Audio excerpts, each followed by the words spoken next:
Friends welcome on Yourpedia and मेरा next video related to actual question जो आपका stipendiary training या scientific assistant interview में पूछा गया है बीएआरसी या nuclear power corporation of India limited.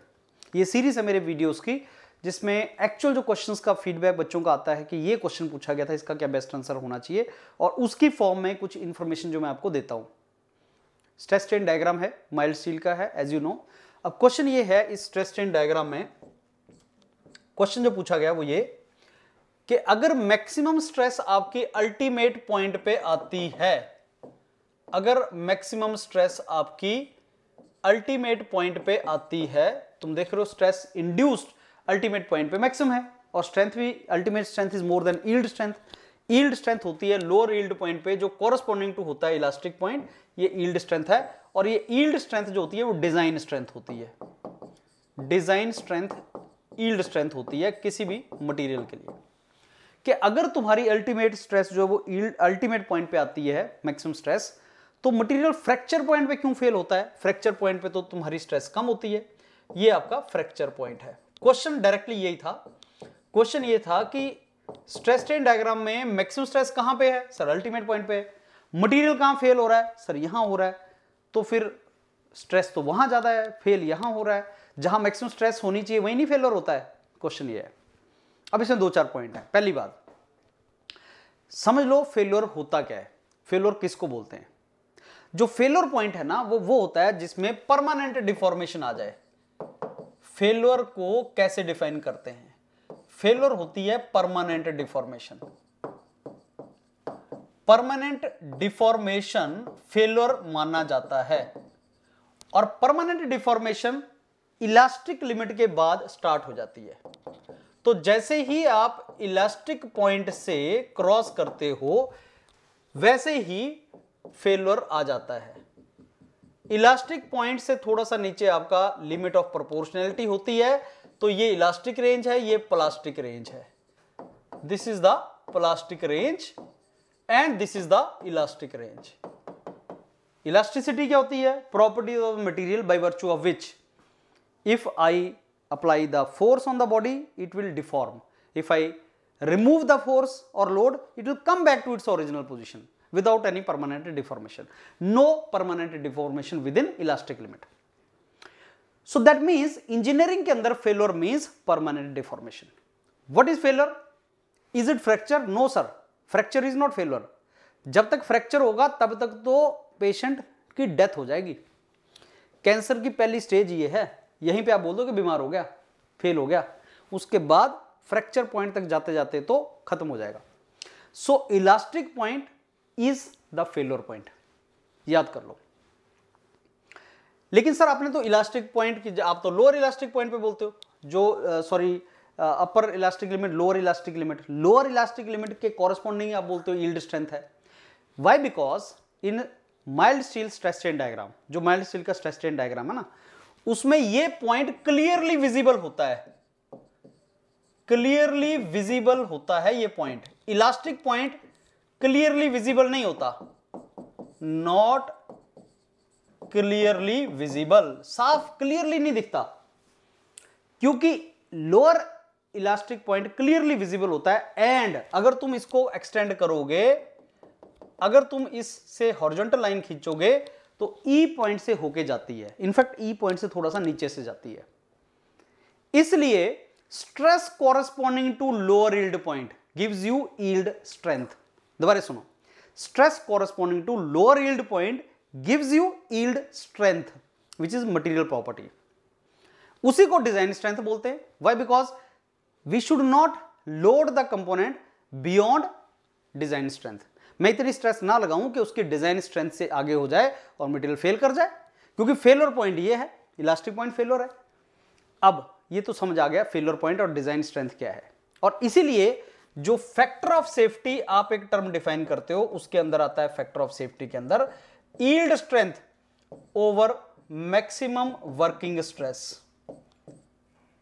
Maximum working stress मैं कितनी लगाऊं? तो maximum allowable working stress, maximum working stress को कैसे निकालते हैं? That is equal to how do we calculate, that is equal to yield strength over factor of safety. Let say yield strength है 100 megapascal और फैक्टर ऑफ सेफ्टी 2 है, तो मैं 50 megapascal से ज्यादा स्ट्रेस इंड्यूस नहीं करूंगा। लेट से यील्ड स्ट्रेंथ आपकी 100 मेगापास्कल है, फैक्टर ऑफ सेफ्टी मैंने 2 लगा दिया, तो I will not let maximum working stress exceed 50 megapascal. तो ये बेसिकली ऐसे फैक्टर ऑफ सेफ्टी हम यील्ड स्ट्रेंथ के हिसाब से निकालते हैं। अब फिर सर अल्टीमेट स्ट्रेंथ का पर्पस क्या है? आप समझो किसी भी कंपोनेंट की, किसी भी मटेरियल की स्ट्रेंथ को बढ़ाने के कुछ तरीके हैं। There are some ways by which मैं किसी भी कंपोनेंट की स्ट्रेंथ को बढ़ा सकता हूं। स्ट्रेंथ क्या होती है? Resistance to fail. तो उस स्ट्रेंथ को बढ़ाने का एक तरीका है स्ट्रेन हार्डनिंग। जानते हैं आप स्ट्रेन हार्डनिंग क्या होता है? स्ट्रेन हार्डनिंग जो होता है, वर्क हार्डनिंग भी बोलते हैं उसको, वर्क हार्डनिंग इस रीजन में होती है। ये जो रीजन है ये वर्क हार्डनिंग का रीजन है।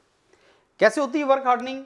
आप जानते हैं जो रोलिंग ऑपरेशन है जिसमें 2 रोलर लगा दिए जाते हैं और वो रोलर जो है वो आपके मटेरियल कंपोनेंट को ऐसे, अगर कोई मैं बिलेट तुम्हें दे दूं, वो बिलेट इस तरीके से रोलर के अंदर वो आके उसका स्ट्रेन हार्डनिंग करता है। ये रोलर लगा दी मैंने। अब रोलर में क्या होता है, जो मेरा ग्रेन साइज बड़े साइज का है, जो ग्रेन मेरे बड़े साइज का है, तो मेटल फॉर्मिंग जब होगा वो ग्रेन मेरे पतले साइज का हो जाएगा और फाइन ग्रेन जो है वो स्ट्रॉन्ग ग्रेन हो जाएगा। Strong, this is the weak material, this is the strong material.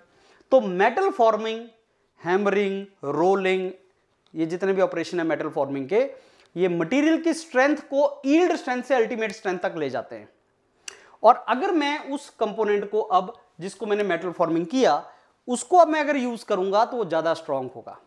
अब उस मटेरियल की स्ट्रेंथ बढ़ जाएगी।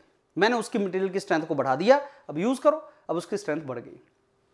लेकिन बिना मेटल फॉर्मिंग के जो मेरी नॉर्मल, अगर आप बोलो कि सर ये पकड़ो माइल्ड स्टील, अब इसको यूज करो, तो अभी तक तो उसकी स्ट्रेंथ बढ़ी नहीं, मैंने उसको इलोंगेट थोड़ी किया, I did not elongate it.